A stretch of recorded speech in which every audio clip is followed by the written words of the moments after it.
5 years ago, the entire nation, near the entire world, was put under lockdown. Not for an influenza-like illness, but for something far more dangerous. We did live through a pandemic, yes, but not for a virus. This was a pandemic of media manipulation, government propaganda, corporate cooperation and psychological warfare on humanity. And now, 5 years on, we have to ask, what have we actually learned from that? What I have learned is that they hold total control. That they can rewrite the rules of society overnight based on emergency powers that were never legally binding, yet still somehow dictated every aspect of our lives. This wasn't about public health. This was a global obedience test, a live experiment to see how quickly they could get people to comply, how easily neighbours could be turned against each other, and how rapidly fear could be weaponised into control. We saw friends reporting each other for breaking rules that changed by the week. We watched as key workers were exolated while others were shamed or discarded entirely. They restructured society into tiers of importance. They elevated some, silenced others, and broke apart the very fabric of community.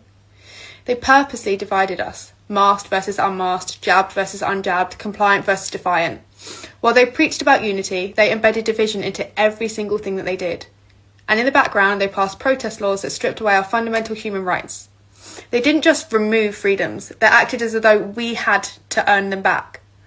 Every rule they introduced was just another move in a prolonged psychological game of gaslighting and coercion. Anyone who's ever been in some kind of controlling or abusive relationship noticed this very early on. They played the public like puppets. Eat out to help out 1 minute, locked inside again the next. Go out, spend money, support the economy, only to then be blamed for the next wave and punished with tighter restrictions. It wasn't public safety, it was a 3-year training programme in emotional abuse and compliance. All the while, real lives were being lost in the most horrific, inhumane ways. People died alone in hospitals without the comfort of final goodbyes. Family members were denied the right to sit beside their dying loved ones. Care homes were locked down like prisons. And behind the scenes, the government authorised blanket do not resuscitate orders without consent of family members, without discussion, sentencing tens of thousands of elderly people to death, for no reason, whilst adding those on to COVID numbers. Midazolam was pushed into the care system in bulk. Midazolam is a powerful sedative used to hasten the end.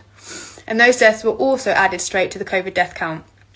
They murdered our elderly while we were told to protect the NHS. Protect Granny was ingrained in us by every system and the entire system that's been used to implement silent euthanasia. And while all this was happening, they did exactly what they liked. They had parties, they flew around the world, they sat shoulder to shoulder at wine and cheese gatherings. They laughed in our faces while we were told to stand on our doorsteps and clap. Behind the scenes, they handed out billion-pound contracts to their friends and donors. They made themselves richer than ever. Here's a fact for you. The largest surge in people becoming billionaires in UK history happened during the COVID years. Why do you think that is? While small businesses were shut down, families relied on food banks and mental health spiralled out of control, the elite class doubled their profits. They dangled their bounce-back loans in front of struggling business owners, knowing full well the repayment terms and interest rates would destroy them later. It wasn't support, it was bait. And as per usual, the banks cleaned up. Those contracts, many were awarded to companies with zero experience, just the right political connections.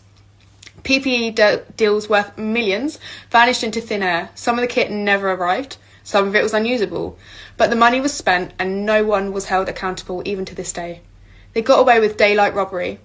While the rest of the country struggled to breathe under the weight of restrictions, Test and Trace cost £37 billion of taxpayers' money, only to merely exist 3 years later. This was nothing short of money laundering. Then, let's not forget the damage done to our children, the most innocent victims of all. 2 years of stolen education, playground tape, Zoom classrooms, fear isolation, confusion, a spike in young mental health crisis, a rise in self-harm, suicide and eating disorders.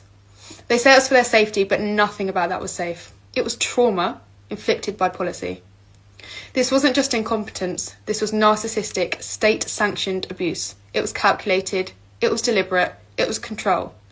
It was murder and genocide. We must not forget. We must not move on like they want us to.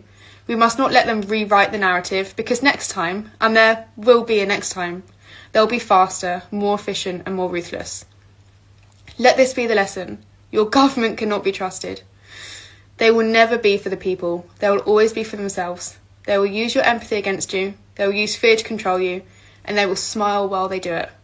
Never forget what they did, and never forgive.